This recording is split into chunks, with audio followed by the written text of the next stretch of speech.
Je fixais l'écran de mon téléphone, lisant le message pour la 3e fois, espérant que les mots se réorganiseraient d'une manière ou d'une autre en quelque chose de moins dévastateur. Si tu ne vas pas garder 4 enfants, alors ne viens même pas au dîner de Noël. Point. Le message venait de ma sœur Sarah, et je pouvais presque entendre son ton condescendant à travers les pixels. C'était censé être le Noël où je présenterais enfin Emma à ma famille, la femme que j'avais l'intention de demander en mariage après les fêtes. Au lieu de ça, je recevais des ultimatums sur la garde d'enfants gratuite. Quand j'ai essayé d'expliquer que je voulais qu'Emma rencontre vraiment tout le monde au lieu de me voir courir après des tout-petits, la réponse de Sarah a été rapide et brutale. En quelques minutes, mes 2 parents avaient envoyé un texto pour approuver sa demande. 3 contre 1. Comme toujours. J'ai posé mon téléphone sur le comptoir de la cuisine de mon appartement à Seattle et je me suis dirigé vers la fenêtre surplombant Elliott Bay. La pluie de décembre créait des traînées sur la vitre, assortie à la frustration qui montait dans ma poitrine.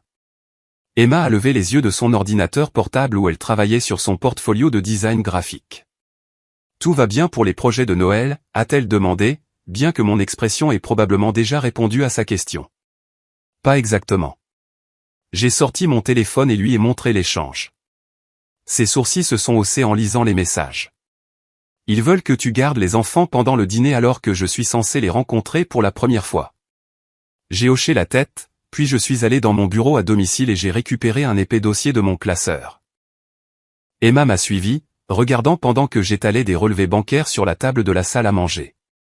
Les chiffres racontaient une histoire que je n'avais jamais partagée avec personne dans ma famille. Tu te souviens quand je t'ai dit que ma famille traversait des difficultés financières, ai-je dit, en montrant une série de virements remontant à 3 ans. Ce que je n'ai pas mentionné, c'est que je couvre leurs dépenses de Noël depuis 2021.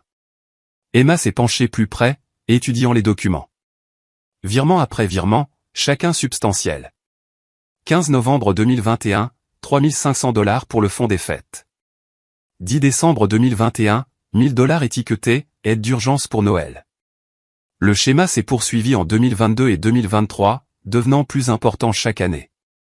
Henri, c'est plus de $15 000 juste en argent de Noël, a dit doucement Emma. $18 000 cette année, ai-je corrigé en sortant mon ordinateur portable et en ouvrant mon application bancaire. Ça inclut la dinde, tous les cadeaux pour les enfants de Sarah, les décorations, et ce qui était censé être un acompte pour aider mes parents à éviter la saisie de leur maison. L'histoire a alors jailli de moi. Il y a 3 ans, lors d'un appel téléphonique décontracté, ma mère avait mentionné qu'ils auraient peut-être un Noël tranquille parce que l'argent était serré après que l'entreprise de construction de mon père ait subi plusieurs revers. Un client majeur n'avait pas payé, laissant papa avec des factures impayées totalisant près de $20 000. Ils étaient en retard sur leur hypothèque et luttaient pour suivre les dépenses de base. J'avais commencé modestement cette première année, en envoyant de l'argent de manière anonyme via le compte Venmo de ma mère avec des notes comme « d'un client reconnaissant » ou « surprise de prime de Noël ». Mes parents n'ont jamais remis en question le mystérieux bienfaiteur, et je ne me suis jamais révélé. Voir leur joie et leur soulagement quand ils pouvaient s'offrir un vrai dîner de Noël et des cadeaux pour les enfants de Sarah était mieux que n'importe quel cadeau que j'aurais pu recevoir. Mais pourquoi anonymement, a demandé Emma. J'ai ri amèrement. Parce que je savais ce qui se passerait s'ils le découvraient. Sarah trouverait un moyen de s'en attribuer le mérite ou de le ramener à elle d'une manière ou d'une autre. Mes parents se sentiraient coupables d'accepter l'aide de leur fils et, honnêtement, parce que je voulais qu'ils profitent simplement de Noël sans obligation ni gêne. La 2e année, les montants ont augmenté. L'entreprise de papa se remettait lentement, mais les factures médicales de la peur du cancer du sein de ma mère avaient épuisé leurs économies.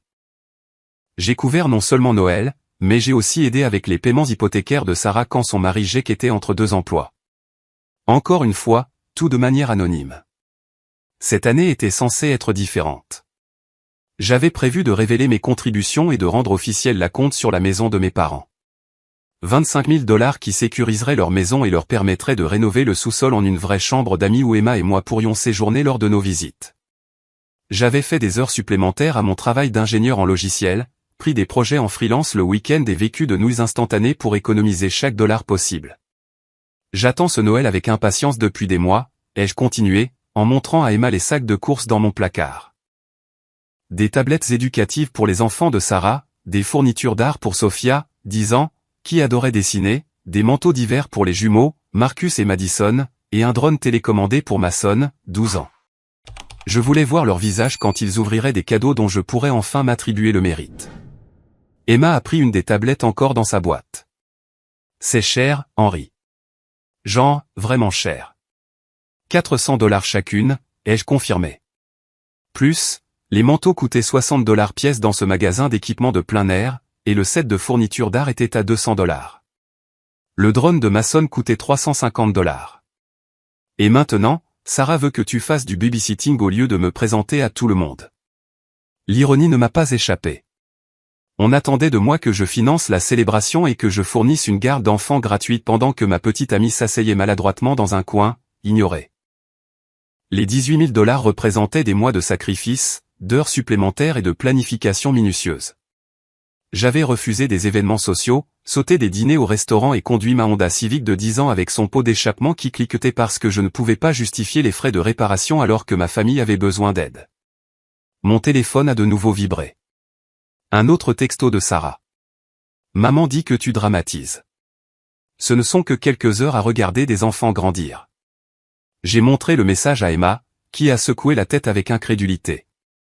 Qu'est-ce que tu vas faire, a-t-elle demandé. J'ai regardé les relevés bancaires, les cadeaux de Noël et le dossier contenant les papiers de la compte pour la maison. 3 ans de générosité silencieuse, et c'est ainsi que mes contributions étaient évaluées. Non seulement sous-appréciées, mais complètement inconnues. Pendant que j'étais traité comme un célibataire égoïste qui ne pouvait pas être dérangé pour aider avec les responsabilités familiales, j'ai pris mon téléphone et tapé une réponse. Cool. Alors mes 18 000$ ne viendront pas non plus à Noël. Considérez tout comme annulé. Les indicateurs de frappe sont apparus immédiatement sur le téléphone de Sarah, puis ont disparu, puis sont réapparus. Je pouvais l'imaginer fixant son écran, essayant de comprendre ce que je venais de dire. Mon téléphone est resté silencieux pendant exactement 7 minutes. Puis il a commencé à sonner. Maman est apparue à l'écran et je pouvais entendre la panique dans sa voix avant même de dire bonjour. Henri, chéri, que veux-tu dire? 18 000$. Je ne comprends pas de quoi tu parles. J'ai pris une profonde inspiration. L'argent que j'envoie pour Noël chaque année. Les dons anonymes qui vous ont aidé à garder la maison. Les primes de Noël mystérieuses qui ont payé les cadeaux des enfants de Sarah. Le silence s'est étiré si longtemps que j'ai cru que l'appel avait été coupé. Finalement, la voix de ma mère est parvenue, petite et confuse. C'était toi. Mais Sarah a dit qu'elle nous aidait. Elle a dit que son entreprise d'écriture en freelance marchait très bien et qu'elle voulait contribuer au Noël familial. Mon estomac s'est noué. Sarah a dit quoi? Elle a été si généreuse, Henri. Chaque novembre, elle nous dit de ne pas nous inquiéter des dépenses de Noël parce qu'elle s'en occupe. Nous avons été si fiers de voir à quel point elle a réussi avec son écriture. J'ai fermé les yeux, les pièces du puzzle se mettant en place. Maman, Sarah n'a pas d'entreprise d'écriture en freelance. Elle travaille à temps partiel dans un cabinet dentaire. Mais l'argent arrive toujours juste après qu'elle mentionne aider. Parfois, elle nous montre même des captures d'écran de paiement provenant de ses clients écrivains. La manipulation était pire que je ne l'avais imaginé. Non seulement Sarah s'était attribué le mérite de mon soutien financier, mais elle avait activement trompé nos parents sur la source. Pendant que je faisais des heures supplémentaires et vivais de repas instantanés, elle se prélassait dans les louanges pour une générosité à laquelle elle n'avait rien à voir. Avant que ma mère ne puisse répondre, l'appel en attente a sonné. Le nom de Sarah est apparu à l'écran. Maman, je dois te rappeler. Je suis passé à l'appel de Sarah et elle s'est immédiatement lancée en mode attaque. Mais qu'est-ce qui ne va pas chez toi? As-tu la moindre idée de ce que tu viens de faire? Maman pleure parce qu'elle pense que Noël est gâché. Peut-être que tu aurais dû y penser avant de leur mentir pendant 3 ans. Mentir? De quoi tu parles? L'entreprise d'écriture en freelance, Sarah. Les primes de Noël mystérieuses. Maman vient de me dire à quel point ils sont fiers de tes contributions généreuses. Le silence était différent cette fois. Coupable plutôt que confus. Je n'ai jamais vraiment dit que l'argent venait de mon écriture, a-t-elle finalement dit, sa voix plus petite. Tu leur as montré de fausses captures d'écran, Sarah. Tu les as laissés croire que c'était toi qui aidais alors que tu savais que c'était moi. Je ne savais pas que c'était toi au début. La première année, je pensais que c'était vraiment un client reconnaissant de papa. Quand j'ai compris, je n'ai simplement pas corrigé leurs suppositions.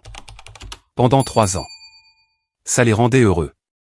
Ils étaient si stressés par l'argent et les voir fiers de moi pour une fois me faisait du bien. Tu vis à Seattle avec ton gros salaire d'ingénieur en logiciel pendant que je suis coincé ici à galérer avec 4 enfants et un travail à temps partiel. Le ressentiment dans sa voix a révélé le vrai problème. Ce n'était pas à propos de Noël ou du babysitting. C'était à propos d'années à se sentir inadéquate par rapport à son jeune frère qui avait déménagé à l'autre bout du pays et bâti une carrière réussie. Alors, tu pensais que je te devais de l'argent gratuit et du babysitting gratuit?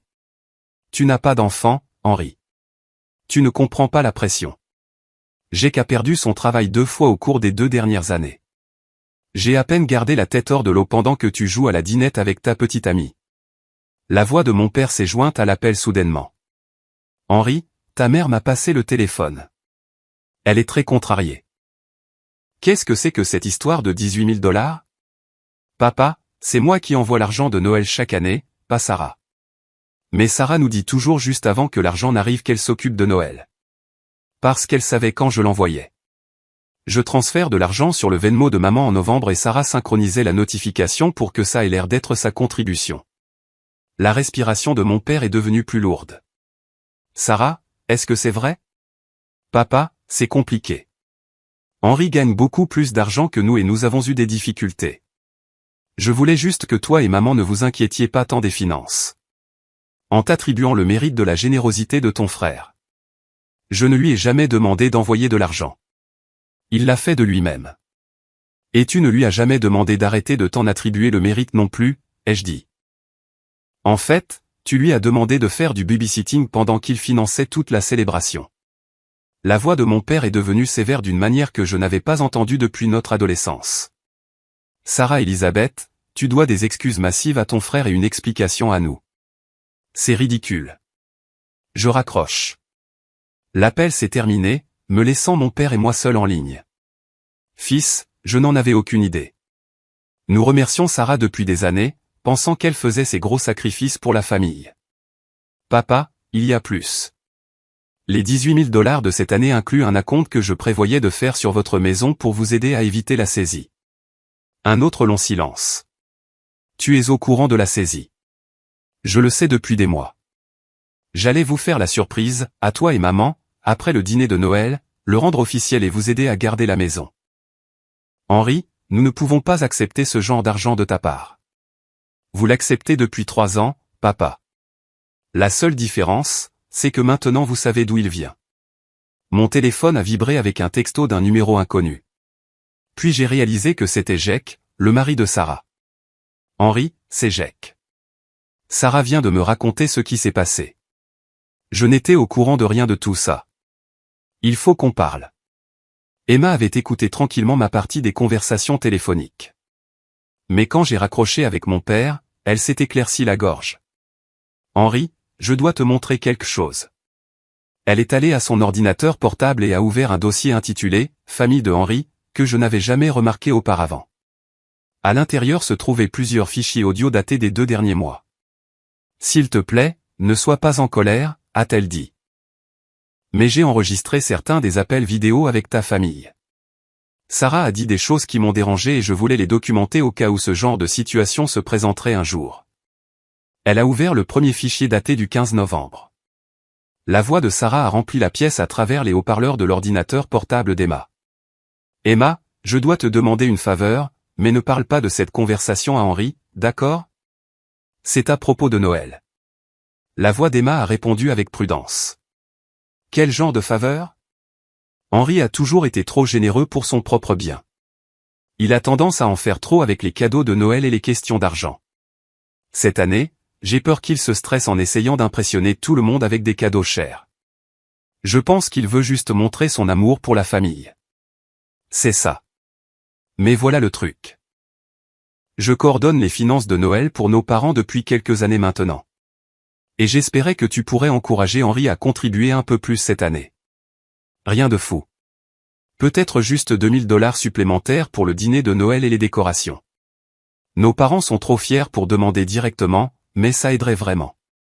Ma tension artérielle a grimpé en écoutant Sarah manipuler ma petite amie pour me demander plus d'argent. La voix enregistrée d'Emma semblait mal à l'aise.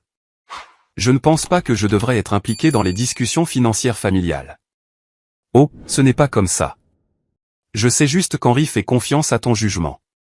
Et si tu mentionnais que contribuer à Noël signifierait beaucoup pour la famille, il serait probablement heureux d'aider. Pense-y comme une façon de l'aider à trouver la meilleure manière de soutenir tout le monde. Emma a mis l'enregistrement en pause. Elle m'a spécifiquement demandé de ne pas te parler de cette conversation. Elle a dit que ce serait notre petit secret et qu'elle essayait de te protéger pour que tu ne te sentes pas sous pression. C'était quand? Il y a 2 semaines. Juste après notre appel vidéo où j'ai mentionné que j'étais excité de rencontrer tout le monde à Noël. Elle a ouvert un autre fichier audio du 22 novembre. Et Emma, je prends juste des nouvelles de notre conversation de Noël. As-tu pu parler à Henri de contribuer un peu plus? Je n'en ai pas parlé. Je pense vraiment que les discussions financières devraient rester directement entre toi et Henri. Bien sûr. Bien sûr. Je comprends tout à fait. C'est juste qu'Henri peut être sensible aux questions d'argent. Tu sais, il devient bizarre s'il pense que les gens lui demandent de l'aide directement. Mais si ça vient de toi, comme suggérer qu'il pourrait vouloir contribuer, ça ne ressemble pas à de la charité pour lui. Sarah, je ne suis pas à l'aise avec ça. Oh, non. Je comprends tout à fait. Ne t'inquiète pas. Henri en fait déjà tellement pour la famille. Parfois, je pense qu'il oublie qu'il n'est pas responsable de nous tous. Tu sais, c'est une telle bonne poire quand il s'agit de la famille. Emma a de nouveau mis l'enregistrement en pause. Elle t'a traité de bonne poire, Henri. Et la façon dont elle a ri en le disant était vraiment méchante. Elle a ouvert un 3e fichier du 5 décembre. Emma, j'espère que ça ne te dérange pas que je t'appelle. Je voulais juste te prévenir pour le dîner de Noël. Henri voudra probablement aider avec les enfants pendant le dîner, mais honnêtement, ce serait mieux s'il pouvait simplement se concentrer là-dessus au lieu d'essayer de trop socialiser. Les enfants peuvent être écrasantes pour les gens qui n'y sont pas habitués. En fait, Henri et moi espérions passer la plupart du temps à faire connaissance avec tout le monde. C'est ma première fois que je rencontre la famille. C'est ça. C'est ça. Mais voilà le truc. Henri est vraiment doué avec les enfants, et mon mari Jake travaillera pendant la préparation du dîner, donc j'aurai besoin de mains supplémentaires. En plus, les enfants adorent leur oncle Henri. Ce serait presque égoïste de le garder loin d'eux juste pour que vous puissiez discuter avec les adultes. Je pense que nous devrions laisser Henri décider comment il veut passer son temps. Eh bien, oui, évidemment. Je dis juste que si tu te soucies vraiment de ce qui est le mieux pour la famille, tu l'encouragerais à aider là où on a le plus besoin de lui. La manipulation était à couper le souffle. Sarah avait travaillé sur Emma pendant des semaines, essayant de m'isoler de ma propre petite amie pendant le dîner de Noël tout en extorquant simultanément de l'argent supplémentaire. Emma a ouvert un dernier fichier, celui-ci daté du 10 décembre. D'accord, alors voilà ce que je pense pour Noël, disait la voix de Sarah. Mais cette fois, elle ne parlait pas à Emma. Cela ressemblait à un appel téléphonique avec quelqu'un d'autre, possiblement enregistré via un autre appareil. Jake, je sais que tu penses que je devrais leur dire la vérité sur l'argent de Noël, mais honnêtement, ce qu'ils ne savent pas ne leur fera pas de mal. Henri a plus d'argent qu'il ne sait quoi en faire, et mes parents sont si fiers de penser que c'est moi qui les aide. Pourquoi gâcher ça? Une voix masculine a répondu, ce qui devait être Jake. Sarah, ça me semble juste mal de s'attribuer le mérite de la générosité de ton frère. Je ne m'attribue pas le mérite. Je ne corrige juste pas un malentendu. De plus, Henri se sent bien d'aider anonymement. Mes parents sont fiers de leur fille, et tout le monde est content. C'est une situation gagnant-gagnant. Mais s'il le découvre? Il ne le découvrira pas. Henri évite trop les conflits pour poser des questions directes sur les finances familiales. Il continuera d'envoyer de l'argent et de se taire parce que c'est ce qu'il est. Le petit frère parfait qui ne fait jamais de vagues. Emma a fermé l'ordinateur portable. J'ai tout documenté, Henri, parce que quelque chose me semblait vraiment bizarre dans la façon dont elle parle de toi. Elle agit comme si tu étais cette personne naïve qu'elle peut manipuler, et ça m'a mise en colère. Je me suis assis dans mon fauteuil, digérant les enregistrements. Non seulement Sarah s'était attribué le mérite de mes contributions financières, mais elle avait activement travaillé à m'isoler pendant le dîner de Noël tout en essayant d'extorquer encore plus d'argent par l'intermédiaire d'Emma. Le niveau de calcul était stupéfiant. Il y a encore une chose, dit Emma avec hésitation. Jake m'a envoyé un texto directement la semaine dernière. Elle m'a montré son téléphone. Un message de Jake disait, « Emma, je ne sais pas si tu es au courant de l'arrangement de Sarah avec Henry concernant l'argent de Noël, mais je commence à me sentir mal à l'aise à ce sujet. Si tu en as l'occasion, peut-être pourrais-tu l'encourager à parler directement avec nos parents des finances au lieu de passer par Sarah. Je pense qu'il y a des malentendus. Jake a essayé de te prévenir, ai-je dit. Je pense que Jake a compris ce qui se passait et s'est senti coupable, mais il était pris entre sa femme et faire ce qui est juste. Mon téléphone a de nouveau sonné. Cette fois, c'était Jake qui appelait directement. Henry, il faut qu'on parle. Je viens de confronter Sarah à propos de la situation de l'argent de Noël, et elle a admis qu'elle laissait tes parents penser qu'elle était la source depuis 3 ans. Je n'en avais aucune idée jusqu'à aujourd'hui. Jake, savais-tu que Sarah essayait d'obtenir de l'argent supplémentaire de moi par l'intermédiaire d'Emma? Quoi? Non. Emma, tu étais impliquée là-dedans. Emma a pris le téléphone.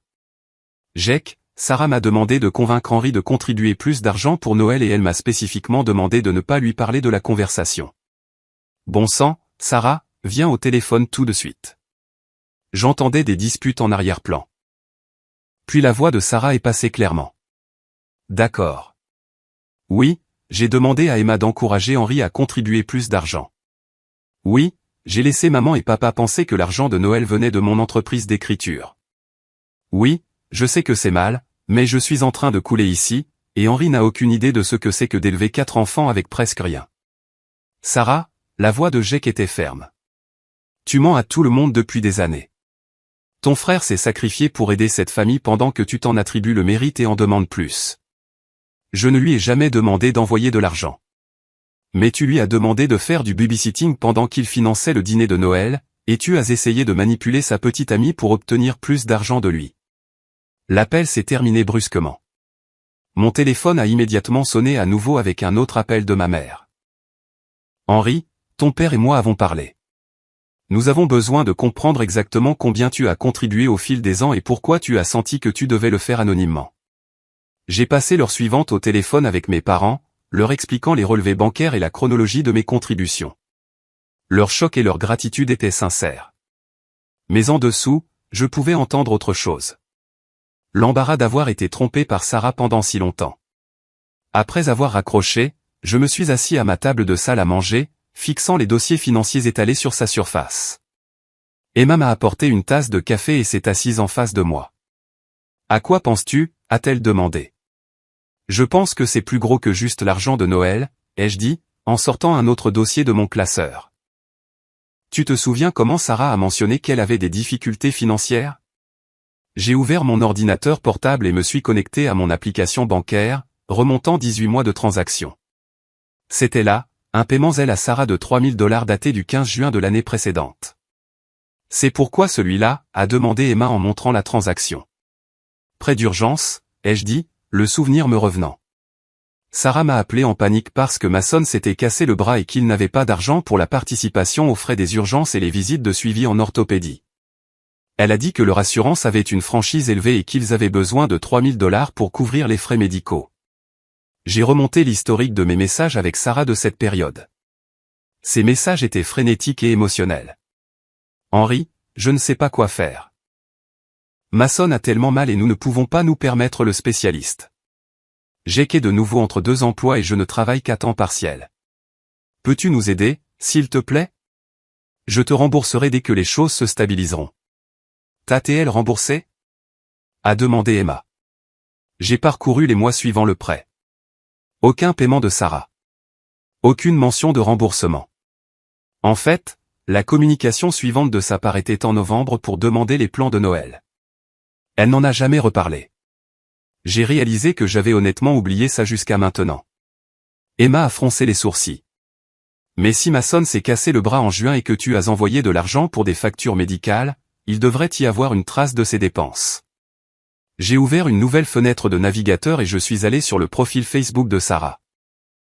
Emma a regardé par-dessus mon épaule pendant que je remontais à juin et juillet de l'année précédente. Ce que nous avons trouvé m'a retourné l'estomac. Des photos du week-end du 4 juillet montraient Sarah et Jake dans une station balnéaire en Floride avec les 4 enfants. Les légendes parlaient de « vacances en famille bien nécessaires » et de « pouvoir enfin se détendre ». Les horodatage montraient qu'ils avaient été à la station du 20 au 25 juin. Henry, a dit doucement Emma, si Mason avait un bras cassé nécessitant un traitement spécialisé, l'auraient-ils emmené en vacances à la plage 5 jours après que tu aies envoyé l'argent d'urgence? J'ai parcouru plus de photos. Mason apparaissait dans plusieurs images, les 2 bras clairement fonctionnels, construisant des châteaux de sable et nageant dans l'océan. Pas de plâtre, pas d'appareil médical, aucun signe de blessure récente. Elle a menti sur l'urgence, ai-je dit, la réalisation me frappant comme un coup physique. Il n'y avait pas de bras cassé, pas de facture médicale. Elle a utilisé mon argent pour des vacances. Emma a pointé une des photos. Regarde cette légende. Grâce à de l'argent de freelance inattendu, nous avons enfin pu nous offrir ce voyage. Les enfants demandaient à visiter la plage depuis des années. Même alors, Sarah avait déformé la source de l'argent. Mon prêt d'urgence pour une crise médicale fictive était devenu de l'argent de freelance inattendu, qui a financé des vacances en famille que j'avais payées sans le savoir. J'ai continué à parcourir la chronologie, cherchant toute mention de la prétendue blessure de Mason. Rien. Pas de message sur les visites à l'hôpital, pas de demande de prière ou de soutien, pas de mise à jour sur la guérison. Toute l'urgence médicale avait été fabriquée pour m'extorquer de l'argent. C'est combien au total, a demandé Emma. L'argent de Noël plus le faux prêt d'urgence. J'ai ouvert ma calculatrice et j'ai commencé à additionner les chiffres. 3 ans de contribution de Noël plus la fausse urgence médicale plus la compte que j'avais économisé pour la maison de mes parents. 58 000 $, ai-je dit, sans compter les intérêts ni les heures supplémentaires que j'ai travaillé pour l'économiser. Emma s'est assise dans son fauteuil. Henry, ce n'est pas juste un conflit entre frères et sœurs. C'est de la fraude financière. Elle avait raison. Sarah avait systématiquement menti pour m'extorquer de l'argent tout en s'attribuant le mérite de ma générosité auprès de nos parents. Les photos de vacances étaient la preuve qu'elle avait utilisé mon prêt d'urgence pour un luxe personnel au lieu de l'objectif médical déclaré. J'ai pris mon téléphone et j'ai appelé Jake directement. Henry, je suis content que tu appelles. Sarah et moi nous disputons à ce sujet toute l'après-midi. Jake, je dois te demander quelque chose. En juin dernier, quand j'ai envoyé de l'argent pour le bras cassé de Mason et les frais médicaux, quelle était la gravité de la blessure? Long silence. Quel bras cassé? Mon cœur a sombré. Sarah m'a dit que Mason s'était cassé le bras et avait besoin d'un traitement spécialisé. Elle a demandé 3 000 $ pour les factures médicales. Henry, Mason ne s'est jamais cassé le bras. Il n'a jamais eu de blessure grave nécessitant des soins spécialisés. Mais vous êtes allé en Floride en juillet, les vacances à la plage. Ouais. Sarah a dit qu'elle avait reçu un gros paiement d'écriture en freelance et nous a surpris avec le voyage. C'était les premières vacances que nous prenions en 3 ans. La voix de Jake est devenue plus basse. Oh mon Dieu, elle a utilisé ton argent pour nos vacances et t'a dit que c'était pour des factures médicales. J'ai les messages où elle décrivait Mason souffrant et ayant besoin d'une opération. Henry, je suis tellement désolé. Je n'en avais aucune idée. Sarah gère la plupart de nos finances, et quand elle a dit qu'elle avait été payée pour un grand projet d'écriture, je n'ai pas posé de questions. Nous étions si stressés par l'argent, et les enfants étaient excités par la plage. Jake, est-ce que Sarah a vraiment fait de l'écriture en freelance? Autre pause. Pas que je sache. Elle en parle parfois, mais je n'ai jamais vu de vrais clients ou de paiement. L'étendue de la tromperie de Sarah ne cessait de s'élargir. Non seulement elle m'avait manipulé, moi et nos parents, mais elle avait menti à son propre mari sur ses sources de revenus. Il y a autre chose, a poursuivi Jake. Après notre dispute d'aujourd'hui, Sarah a admis qu'elle prévoyait de te demander de l'argent pour les fonds universitaires des enfants l'année prochaine. Elle a dit, tu es en gros la banque de la famille et tu te sens trop coupable de vivre loin pour dire non. J'ai fermé les yeux. Elle a dit ça. Elle a dit qu'elle avait trouvé le système parfait pour obtenir un soutien financier tout en gardant tout le monde heureux. Tes parents pensent qu'elle a réussi. Toi, tu te sens généreux et elle gère les finances de la famille. Gérer les finances de la famille avec mon argent. Henry, j'aime ma femme, mais ce qu'elle a fait est mal. Je lui ai dit qu'elle devait tout avouer à tout le monde et commencer à te rembourser, mais elle dit que tu peux te le permettre et qu'elle non. J'ai regardé Emma, qui avait écouté ma partie de la conversation. Elle a hoché la tête vers mon ordinateur portable. Jake, je vais t'envoyer des captures d'écran. Sarah s'est attribué le mérite de mes contributions de Noël pendant 3 ans, et j'ai la preuve que le prêt d'urgence a été utilisé pour vos vacances en Floride au lieu de facture médicale. Envoie-moi tout. Sarah et moi devons avoir une conversation sérieuse sur l'honnêteté dans notre mariage. En compilant les preuves, ma colère se transformait en quelque chose de plus ciblé. Il ne s'agissait plus seulement d'argent ou du dîner de Noël. Il s'agissait d'établir des limites et de s'assurer que Sarah comprenait qu'il y avait des conséquences à la manipulation financière. Emma m'a regardé de l'autre côté de la table. « Qu'est-ce que tu vas faire ?» J'ai souri pour la première fois de la journée. Je vais au dîner de Noël après tout, mais pas de la manière dont Sarah s'y attend.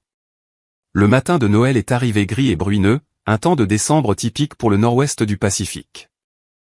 Emma et moi avons conduit les 3 heures de Seattle à la maison de mes parents à Olympia.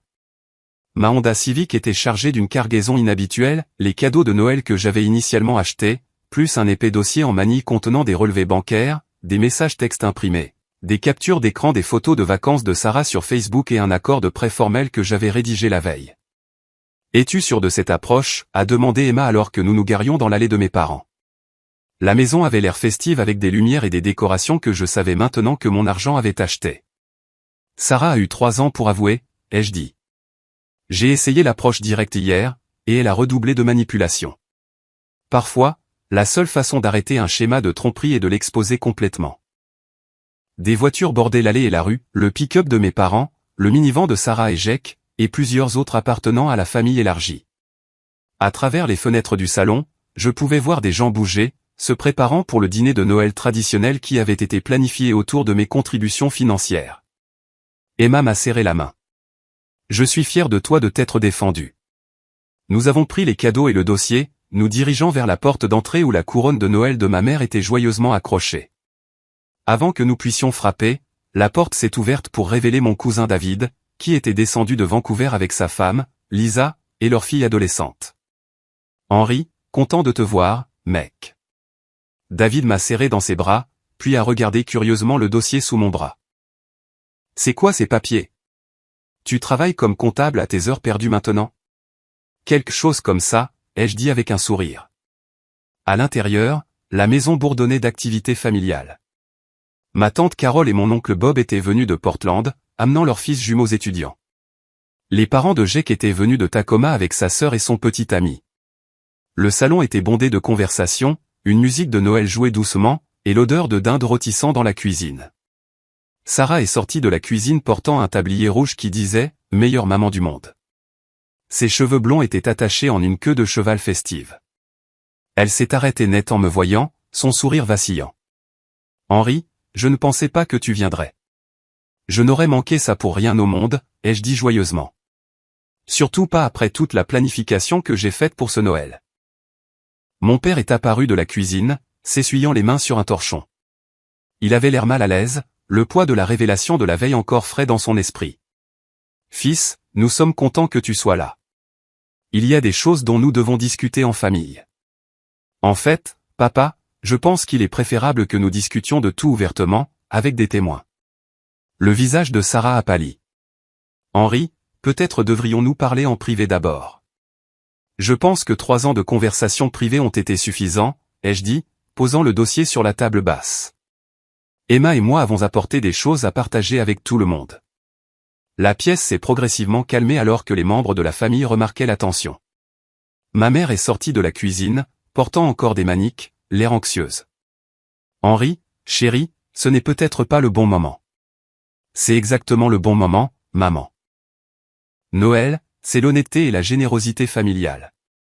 Je pense que tout le monde devrait comprendre qui a vraiment été généreux envers cette famille. » J'ai ouvert le dossier et j'ai sorti le premier jeu de relevé bancaire. Depuis 3 ans, je contribue anonymement à nos célébrations de Noël en famille. La dinde que nous allons manger, les décorations sur cet arbre, les cadeaux en dessous pour les enfants de Sarah. Tout a été financé par mes économies. Mon oncle Bob avait l'air confus. Que veux-tu dire par anonymement ? Je veux dire que j'ai envoyé des milliers de dollars chaque novembre en pensant que j'aidais la famille tout en restant humble sur mes contributions. J'ai brandi un relevé bancaire montrant les virements. Rien que cette année, j'ai envoyé 18 000 $. Des murmures se sont répandus dans la pièce. David a sifflé doucement. 18 000 $. Bon sang, Henry. Sarah s'est avancée, sa voix défensive. Henry, tu rends ça plus dramatique que ça ne l'est. Vraiment? J'ai sorti des captures d'écran imprimées de messages textes. Laissez-moi lire quelques messages que ma sœur m'a envoyés hier.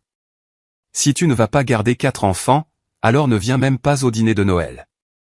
C'était sa réponse quand j'ai dit que je voulais que ma petite amie rencontre vraiment ma famille au lieu de me voir fournir une garde d'enfants gratuite. Le visage de Jake est devenu rouge d'embarras. Ses parents ont échangé des regards mal à l'aise. J'ai continué, la partie intéressante, c'est que pendant qu'on me faisait la leçon sur les obligations familiales, mes parents avaient l'impression que c'était Sarah qui avait contribué aux dépenses de Noël grâce à son entreprise d'écriture en freelance prospère. Ce n'est pas exactement ce qui s'est passé, a protesté Sarah. N'est-ce pas? J'ai sorti mon ordinateur portable et j'ai ouvert les fichiers audio qu'Emma avait enregistrés. Emma, veux-tu jouer la conversation du 22 novembre? Emma a connecté son ordinateur portable au haut-parleur Bluetooth de mes parents. La voix de Sarah a rempli la pièce. Henry est une telle bonne poire quand il s'agit de la famille. La pièce est devenue silencieuse. Les enfants de Sarah ont levé les yeux de leur tablette, confus par la tension soudaine. Henry, a dit lentement ma tante Carole. Es-tu en train de dire que Sarah s'est attribué le mérite de l'argent que tu as envoyé? Avant que je puisse répondre, Sarah a explosé. C'est ridicule. Je n'ai jamais spécifiquement prétendu que l'argent venait de moi. Je n'ai juste pas corrigé les suppositions des gens. Pendant 3 ans, a dit mon père, sa voix sévère. Tu nous as laissé croire que tu faisais des sacrifices pour la famille alors que c'était ton frère qui fournissait réellement le soutien. J'ai sorti d'autres documents. Il y a plus. En juin dernier, Sarah m'a contacté pour une urgence. Elle a dit que Mason s'était cassé le bras et avait besoin de soins médicaux spécialisés. Elle a demandé 3 000 $ pour les factures médicales. J'ai montré à la pièce des photos du compte Facebook de Sarah, les vacances en famille en Floride. Mason, clairement indemne, jouant sur la plage. Elle a utilisé mon prêt d'urgence pour des vacances et m'a dit que c'était pour des frais médicaux. Jake s'est levé soudainement, le visage blanc. Sarah, tu m'as dit que l'argent des vacances venait d'un projet d'écriture en freelance. C'est le cas. En quelque sorte. L'argent d'Henry m'a permis de prendre le projet sans me soucier des dépenses. Quel projet d'écriture en freelance, ai-je demandé. Jake vient de me dire hier que tu n'as pas de vrais clients écrivains. La pièce a éclaté en conversation choquée. Mes cousins regardaient Sarah avec incrédulité. Les parents de Jake avaient l'air mortifiés. Emma était assise tranquillement à côté de moi, sa main posée de manière encourageante sur mon bras. Mason, le fils de 12 ans de Sarah, a levé les yeux de sa tablette. Maman, je ne me suis jamais cassé le bras. Mason, va jouer dans l'autre pièce, a sèchement répondu Sarah. Mais je veux comprendre de quoi parle oncle Henry. As-tu vraiment pris son argent et menti à ce sujet? Jake s'est agenouillé à côté de son fils.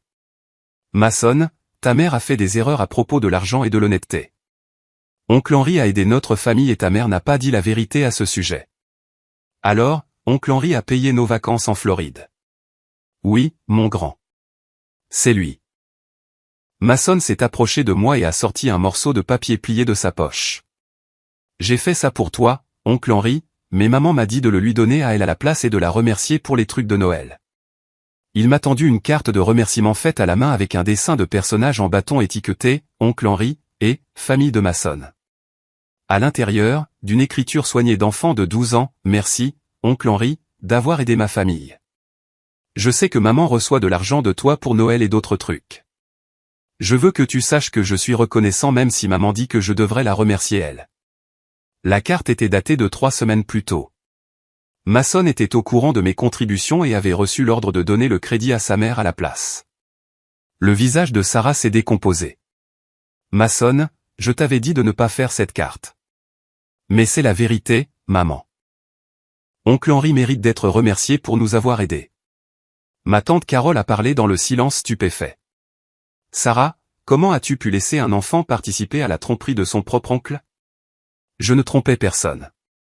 J'essayais d'aider Henri à se sentir bien en donnant tout en aidant mes parents à être fiers de moi. En mentant à toutes les personnes impliquées, a dit doucement Emma. C'était sa première contribution à la conversation, mais elle avait du poids. Vous ne comprenez pas, a dit Sarah désespérément. Henri a ce super travail à Seattle. Pas d'enfant, pas de vraie responsabilité. C'est facile pour lui d'envoyer de l'argent. J'ai à peine la tête hors de l'eau avec 4 enfants et un travail à temps partiel. Alors, tu pensais que je te devais un soutien financier et du travail gratuit, ai-je demandé. Je pensais que tu voudrais aider la famille. Je veux aider la famille. J'aide la famille depuis 3 ans pendant que tu t'en attribues le mérite et en demandes plus. J'ai sorti le document final, un accord de prêt formel. Ceci est un plan de remboursement pour les $3000 que tu as empruntés sous de faux prétextes, $50 par mois pendant 5 ans, plus les intérêts que tu aurais payés sur les vacances que tu as financées avec mon argent. Sarah a fixé le papier. Tu me factures des intérêts. Tu as commis une fraude, Sarah. Prendre de l'argent sous de faux prétextes est illégal. Les intérêts, c'est moi qui suis généreux au lieu de porter plainte. J'ai qu'à pris l'accord de prêt et l'a lu. Sarah, tu vas signer ça. Je n'ai pas $50 par mois. Alors tu aurais dû y penser avant de mentir à ton frère pendant 3 ans. Ma mère était restée silencieuse pendant toute la confrontation, mais elle a maintenant pris la parole. Sarah, tu dois à Henri bien plus que de l'argent. Tu lui dois des excuses et une explication à toute cette famille sur la raison pour laquelle tu as pensé qu'il était acceptable de nous tromper tous. Et tu me dois une explication, a ajouté Jake, sur les autres mensonges que tu m'as racontés sur nos finances. Alors que Sarah se tenait au centre du salon, entourée de membres de la famille qui commençaient à comprendre l'ampleur de sa tromperie, sa fille Sophia s'est approchée de moi tranquillement. La fillette de 10 ans avait dessiné dans son carnet de croquis pendant la conversation des adultes, mais maintenant elle a tiré sur ma manche. Oncle Henri, je peux te montrer quelque chose? Je me suis agenouillé à sa hauteur. Bien sûr, ma chérie. Elle a ouvert son carnet de croquis sur un dessin détaillé de notre famille autour d'un sapin de Noël. Mais au lieu du portrait de famille typique, elle avait dessiné des flèches pointant vers différents cadeaux avec des étiquettes, du travail d'oncle Henri à Seattle. Argent de l'ordinateur d'oncle Henri, sacrifice d'oncle Henri. Sophia, c'est magnifique. Quand as-tu dessiné ça? La semaine dernière. J'ai entendu maman et papa parler de l'argent de Noël. Et je sais que ça vient de toi parce que maman agit différemment quand elle parle de ton argent par rapport à son argent. Elle a tourné une autre page montrant un dessin d'une femme avec un sac étiqueté « mensonge » et un homme avec un sac étiqueté « vérité ». La femme tendait le sac de mensonge à des parents en bâton tandis que le sac de vérité de l'homme était posé, non ouvert, dans un coin. Ma chérie, que signifie cette image? Maman raconte des histoires différentes sur l'argent. Parfois, elle dit qu'elle l'a gagné. Parfois, elle dit que c'est de l'écriture. Mais je l'ai entendu dire à papa qu'oncle Henri envoie de l'argent chaque année. Sarah a remarqué notre conversation et s'est approchée rapidement. Sophia, range tes dessins. C'est une conversation d'adulte.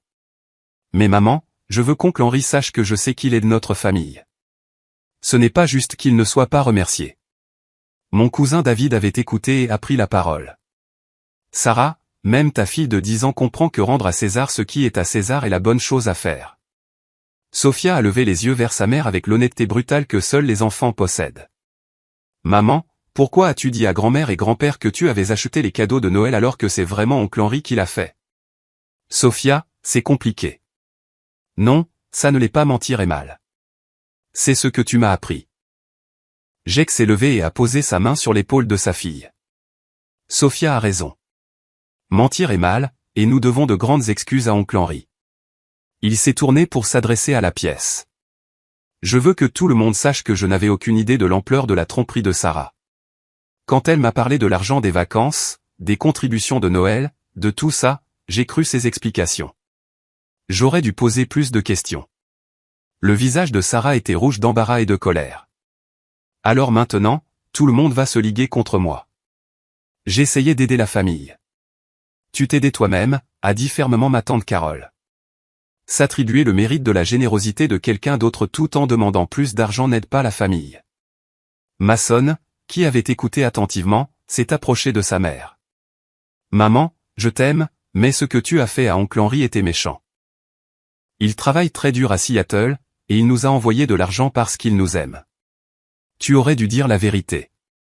Mason, tu ne comprends pas les situations d'adultes. Je comprends qu'oncle Henry a manqué des fêtes et des trucs amusants pour économiser de l'argent pour notre famille. Emma m'a dit qu'il prend des boulots supplémentaires juste pour nous aider. J'ai regardé Emma, surpris. Elle a haussé les épaules. Mason m'a demandé le mois dernier lors de notre appel vidéo pourquoi tu avais toujours l'air fatigué. Je lui ai expliqué que tu travailles très dur pour t'assurer de pouvoir aider les gens que tu aimes. Sarah s'est retournée contre Emma. Alors, tu as parlé à mes enfants de nos finances familiales. J'ai répondu honnêtement à la question innocente d'un enfant, a répondu calmement Emma. Quelque chose que tu pourrais envisager d'essayer.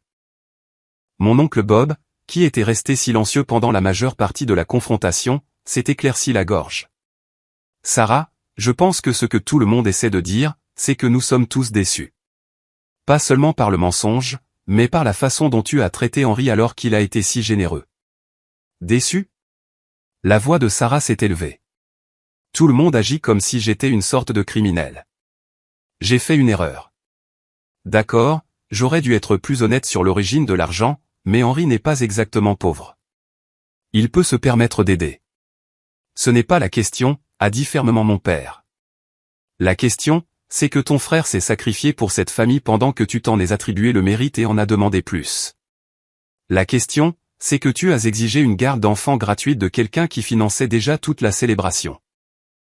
Sarah a regardé autour de la pièce, cherchant du soutien, mais n'en a trouvé aucun. Même ses enfants la regardaient avec déception.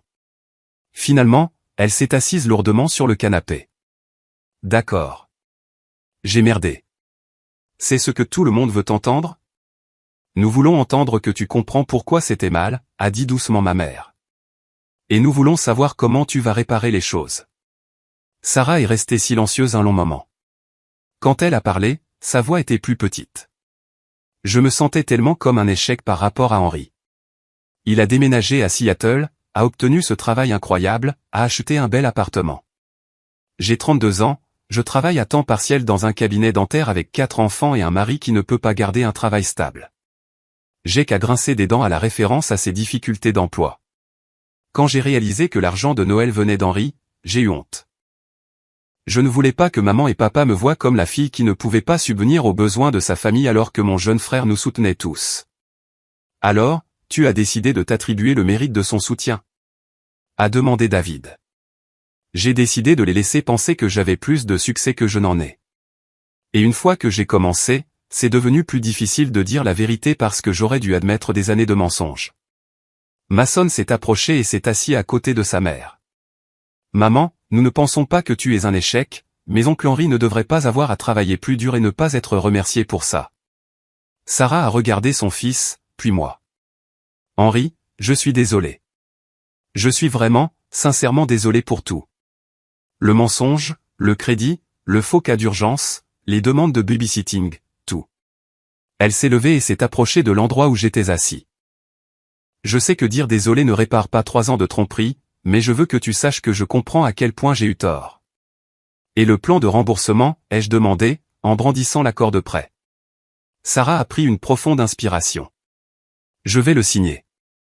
Jake et moi trouverons comment faire les paiements mensuels de $50, et je te rembourserai pour la fausse urgence médicale. Jake a hoché la tête. On s'en sortira, même si je dois prendre un deuxième emploi. Il y a encore une chose, ai-je dit. Je veux des excuses écrites à maman et papa expliquant exactement comment tu les as trompés sur l'argent de Noël. Ils méritent de comprendre toute l'étendue de ce qui s'est passé. Et je veux que tu écrives des cartes de remerciement à oncle Henry pour chaque Noël et les vacances en Floride, a ajouté Sophia. Parce que c'est ce que nous aurions dû faire depuis le début. Sarah a regardé sa fille et a réussi un petit sourire. Tu as absolument raison, ma chérie. 3 mois plus tard, j'étais assis dans mon appartement de Seattle un samedi matin, examinant les changements qui avaient transformé la dynamique de ma famille depuis cette confrontation de Noël. Le dossier en manille qui avait exposé la tromperie de Sarah contenait maintenant quelque chose de complètement différent. Des lettres d'excuses sincères, un accord de remboursement signé avec les 3 premiers paiements déjà effectués, et des cartes de remerciement des 4 enfants de Sarah. Emma est entrée dans le salon, portant 2 tasses de café, s'installant à côté de moi sur le canapé qui donnait sur Elliott Bay. Le soleil de printemps entrait à flot par nos fenêtres, et j'ai réalisé à quel point je me sentais plus léger par rapport à ces jours gris de décembre. La thérapie familiale semble fonctionner, a dit Emma, remarquant la lettre que je lisais. La dernière correspondance de Sarah était différente de ses communications précédentes.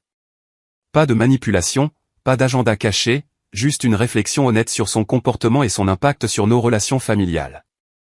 Elle et Jake avaient commencé une thérapie de couple pour aborder la malhonnêteté financière qui avait endommagé leur mariage. Et Sarah avait commencé une thérapie individuelle pour comprendre pourquoi elle s'était sentie obligée de rivaliser avec moi au lieu de célébrer mon succès. Elle essaie vraiment, ai-je reconnu. La lettre d'hier parlait de la façon dont la thérapie l'aide à comprendre que s'attribuer le mérite de ma générosité n'était pas seulement une question d'embarras. C'était le sentiment qu'elle devait prouver sa valeur en diminuant la mienne. Les changements ne se limitaient pas à Sarah. Mes parents avaient insisté sur une transparence financière à l'avenir, et nous avions mis en place un système où tout soutien monétaire familial était discuté ouvertement avec toutes les parties concernées. La honte et le secret qui avaient permis la tromperie de Sarah ont été remplacés par des conversations honnêtes sur les besoins, les capacités et les limites. Plus important encore, l'entreprise de construction de mon père s'était stabilisée grâce à mes conseils pour moderniser leurs opérations et leur marketing. Au lieu d'avoir besoin d'un soutien financier continu, ils construisaient un revenu durable qui leur permettait de maintenir leur dignité tout en acceptant une aide occasionnelle pendant les périodes vraiment difficiles. Mon téléphone a vibré avec un texto de Mason. Oncle Henry, tu peux faire un appel vidéo aujourd'hui? Je veux te montrer la rédaction que j'ai écrite sur l'honnêteté pour l'école. C'est à propos de ce qui s'est passé à Noël. J'ai souri et montré le message à Emma.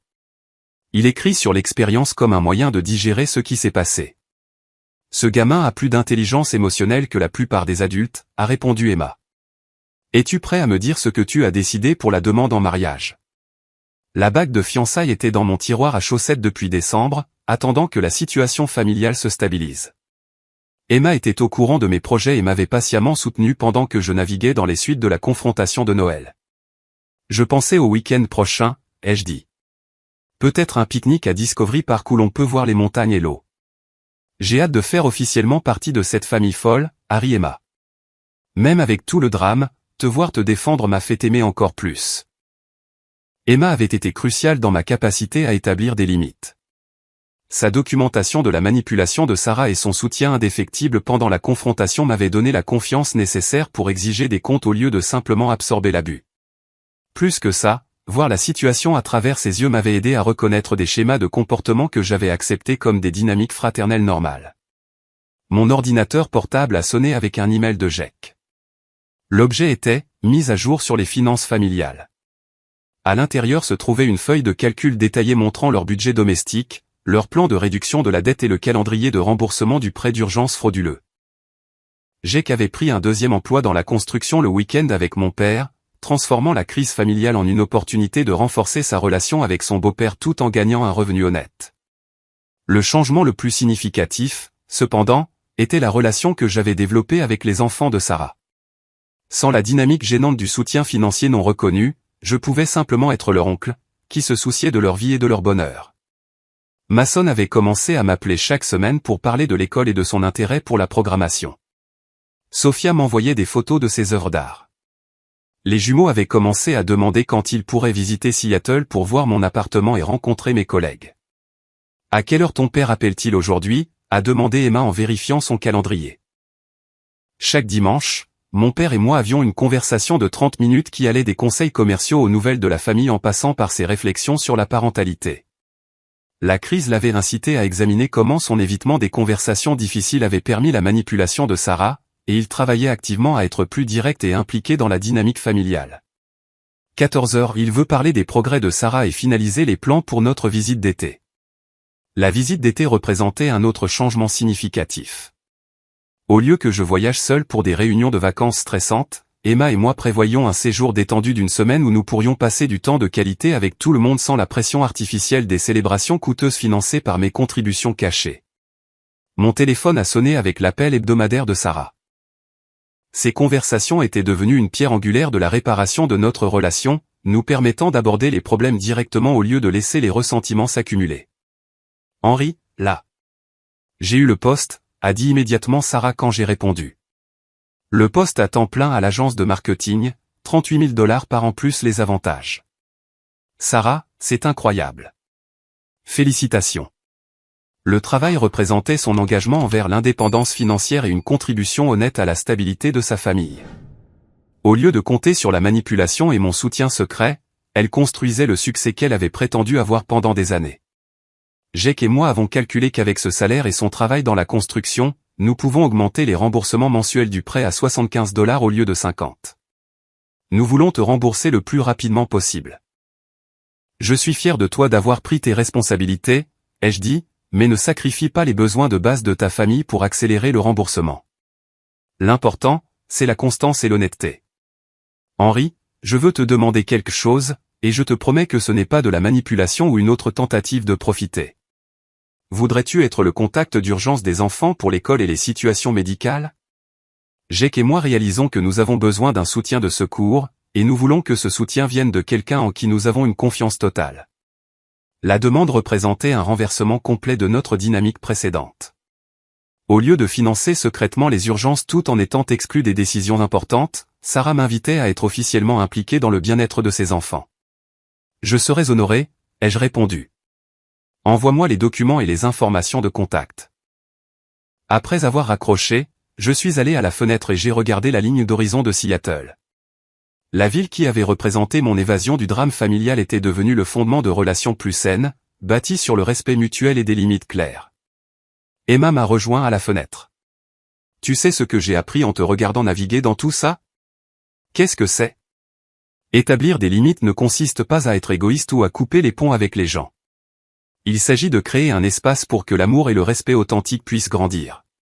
Quand tu as cessé de permettre la manipulation de Sarah, tu as en fait de la place pour une vraie relation avec elle. Elle avait absolument raison.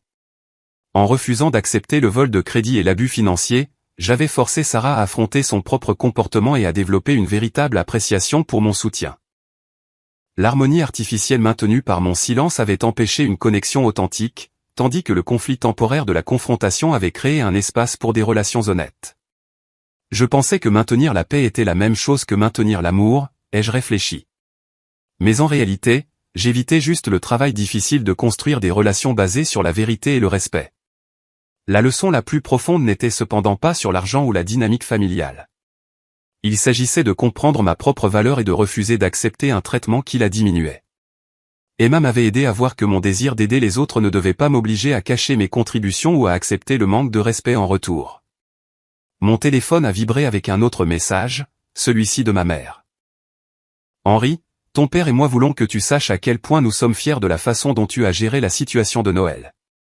Nous réalisons que nous t'avons fait défaut en ne reconnaissant pas la manipulation de Sarah plus tôt, et nous sommes reconnaissants que tu aies trouvé le courage de parler. La reconnaissance signifiait tout. Pendant des années, je m'étais demandé si mes parents appréciaient les contributions supposées de Sarah plus qu'ils ne m'appréciaient moi. Apprendre qu'ils avaient été trompés plutôt que dédaigneux avait guéri des blessures que je ne réalisais même pas saigner encore. Alors que je me préparais à appeler Mason pour notre conversation vidéo hebdomadaire, j'ai réfléchi au parcours depuis ce message de Noël dévastateur jusqu'à ce moment de véritable connexion familiale. La crise avait révélé la différence entre permettre le dysfonctionnement et soutenir la croissance, entre maintenir une paix artificielle et bâtir une confiance durable. Me défendre n'avait pas détruit mes relations familiales comme je l'avais craint. Au lieu de cela, cela avait exigé que toutes les personnes impliquées s'élèvent à des normes plus élevées d'honnêteté et de respect. Sarah avait appris à prendre la responsabilité de ses actes. Mes parents avaient appris à communiquer plus directement. Jake avait appris à poser des questions plus difficiles sur les finances familiales. Les enfants avaient appris l'intégrité et la gratitude. Plus important encore, j'avais appris que protéger ma générosité en établissant des limites claires rendait en fait mon aide plus significative et mes relations plus authentiques. Le véritable soutien familial ne consistait pas en un sacrifice illimité, mais en la création de moyens durables de prendre soin les uns des autres tout en maintenant la dignité et le respect individuel. Les 18 000 $ avaient été bien plus qu'un simple dîner de Noël. Il s'agissait de comprendre ma propre valeur et d'exiger que les autres la reconnaissent également.